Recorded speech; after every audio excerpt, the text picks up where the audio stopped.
வீரம் தமிழ் நேயர்கள் அனைவருக்கும் வணக்கம். இன்னைக்கு நம்ம இடையே இணைஞ்சிருக்கிறவங்க மூத்த பத்திரிகையாளர் திரு தமிழா பாண்டியன் அவர்கள். வணக்கம். வணக்கம். இப்போ விஜய் அவர்களுக்கு நிறைய ஆதரவு கிடைச்சிருச்சு அப்படின்றதுனால முக்கியமா இப்போ பாத்தீங்கன்னா அதிமுகல இருந்து நிறைய பேர் அவங்களுடைய எம்எல்ஏ போஸ்ட்டுக்கெல்லாம் ரிசைன் பண்ணிட்டு இங்க கட்சியில சேர்றதுக்கு வராங்க. இது சரியான அரசியல் கிடையாது அப்படின்னு மற்ற கட்சியினர் கூட்டணி கட்சியில இருக்கிறவங்க ஒரு பக்கம் சொன்னாலும், இன்னொரு பக்கம் பாத்தீங்கன்னா எடப்பாடியோட பிரிஞ்ச சி.வி. சண்முகம் அவங்களும் சேர போறாங்கன்ற மாதிரி பேசுறாங்க. அது எந்த அளவுக்கு உண்மை?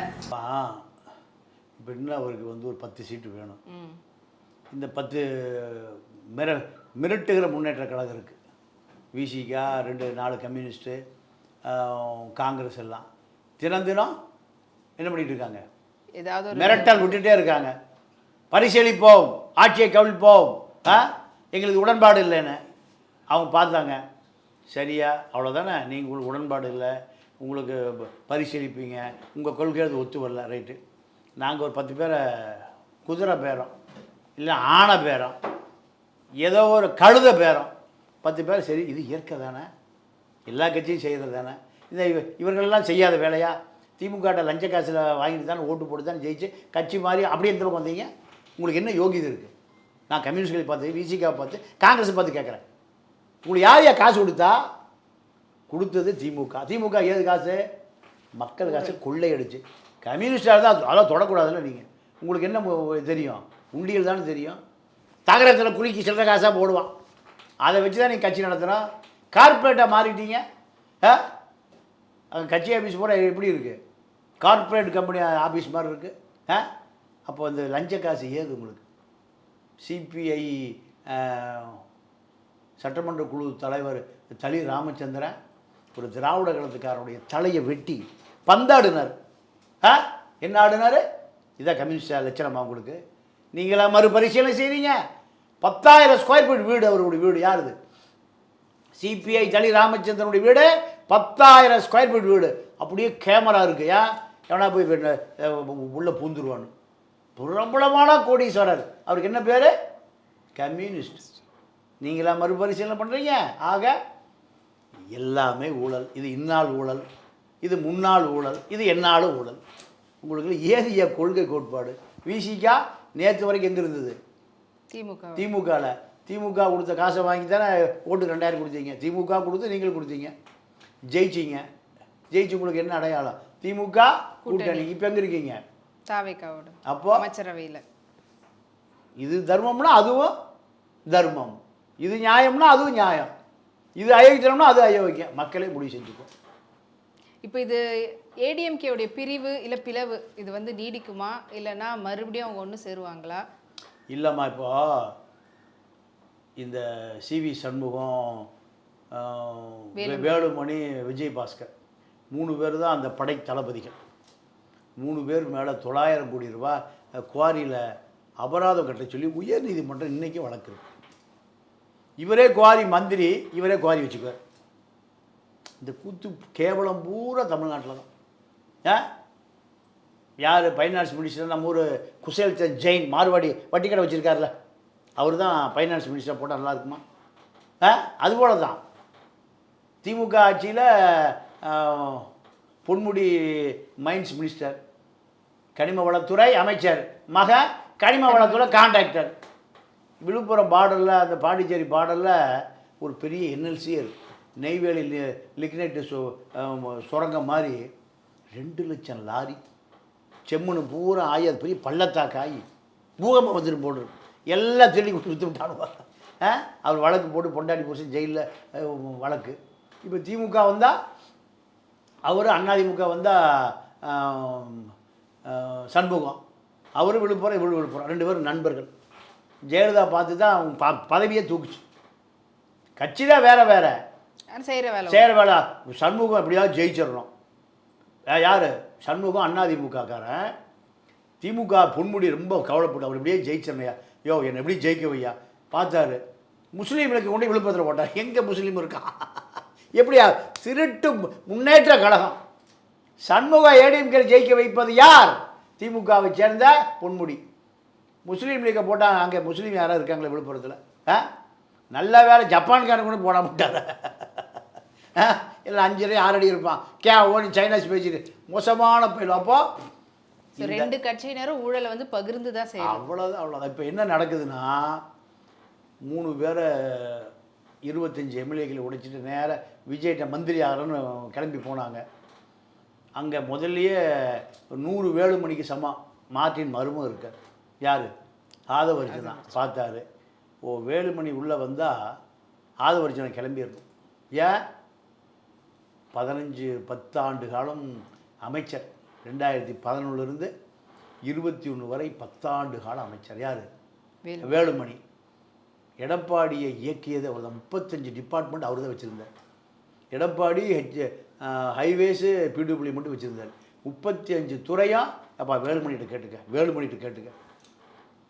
வேலுமணியுடைய சொத்து மதிப்பு எனக்கு தெரிஞ்சு இன்றைக்கி ஒரு 5 லட்சம் கோடி. இவன் எவனுக்காவது கோவம் வருதா? நான் தமிழை முட்டாளுன்னு சொன்னால் நீ கோவப்படுறீங்களா? எவனுக்காவது கோவம் வருதா? எல்லா ஊர்லேயும் 4-வே ட்ராக் இருக்குமா? கோயம்புத்தூரில் 4-வே ட்ராக்கே இல்லை. கோயம்புத்தூர் போயிருக்கீங்களா? 4-வே ட்ராக் இல்லை. எவ்வளோ பெரிய சிட்டி அது. கேரளாவிலேருந்து அவ்வளோ பெரிய போக்குவரத்து நகரமே இருக்குது. அப்போது திருடுவதற்கு மட்டுமே நேரம் இருந்தது, கொள்ளையடிப்பதற்கு மட்டுமே நேரம் இருந்தது. அவர் தான் உலக வங்கி கொடுக்குது இந்த நகரத்தெல்லாம் பெருசாகுங்கன்னு. ஸ்மார்ட் சிட்டி திட்டம் 1.5 லட்சம் கோடி. இந்த 1.5 லட்சம் கோடியை உலக வங்கி கொடுத்தோன்னையும் இவர் வங்கிக்கு ட்ரான்ஸ்ஃபர் பண்ணிட்டார், துபாய் வங்கிக்கு. இவன் முட்டாளா அறிவாளியை நீங்களும் முடிவு பண்ணிங்க. ஆனால் இப்போ இந்த மாதிரியான ஊழல் ஒரு பேர் கொண்டவங்க இப்போ தாவைக்கால வந்து வந்தவொடனே ஆதவர்ஜனை முடிவு பண்ணாரு, இவங்க உள்ளே விட்டா நம்மளை காலி பண்ணிடுவாங்கன்னு.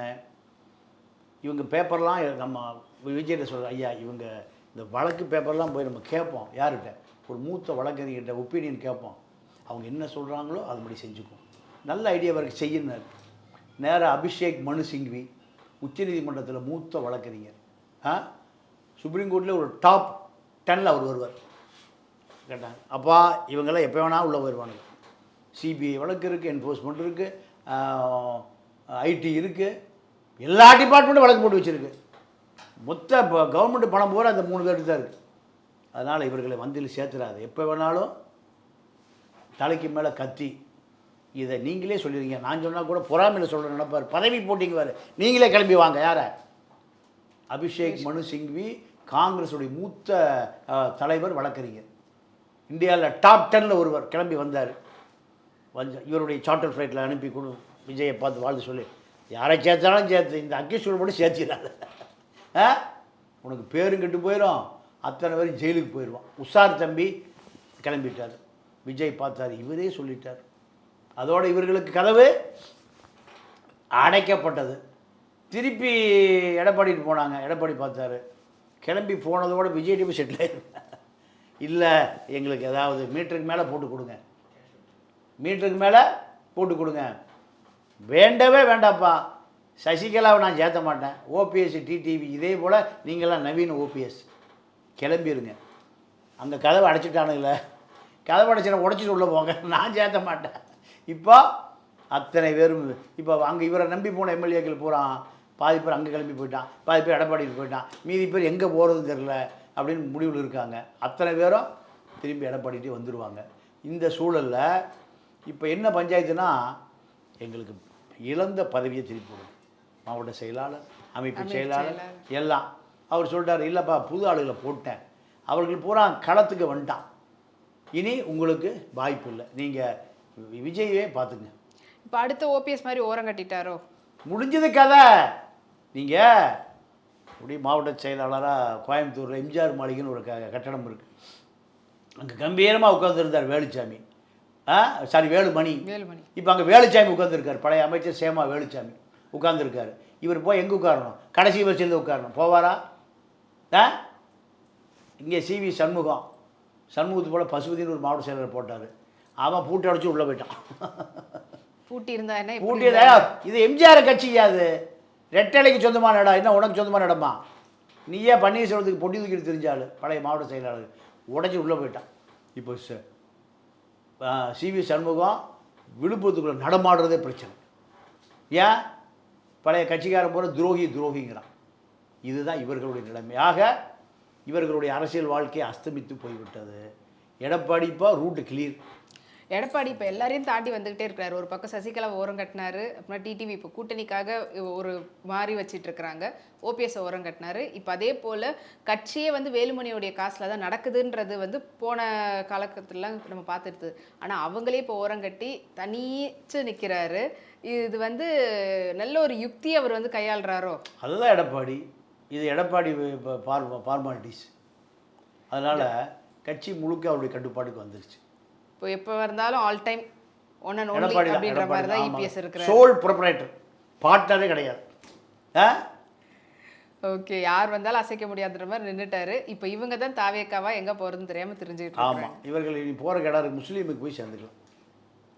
அதுக்கு முஸ்லீமாக இருக்கணும், முஸ்லீமாக மாறணும், மாறி சேர்ந்துக்கலாம். அங்கே தான் இடம் நிறைய காலி இருக்குது.